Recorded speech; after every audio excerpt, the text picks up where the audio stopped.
এই দেখো এত ভারী বৃষ্টি, কী করবো। অনেকক্ষণ ধরে আশায় ছিলাম যে আকাশটা হয়তো ঠিকভাবে বৃষ্টি কমবে, কিন্তু কমলো না।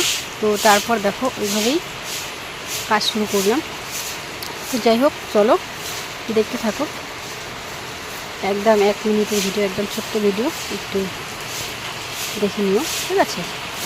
তো তারপর দেখো আমি কোথায় চলে গেলাম, বসে পড়লাম এদিকে।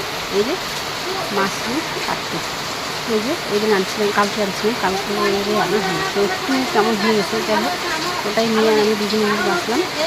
চলো এই রান্নাগুলো ভিডিও ভালো নিয়ে পড়ে লাইক শেয়ার কমেন্ট করো, সাবস্ক্রাইব করো, পাশে থাকো, ঠিক আছে। চলো দেখে থাকো। এই যে এত দিয়েছি, একটু অন্যরকম করে রান্না করবো। রান্না করে তোমাদের সাথে শেয়ার করবো না, একদম শর্টকাট। চলো টাটা।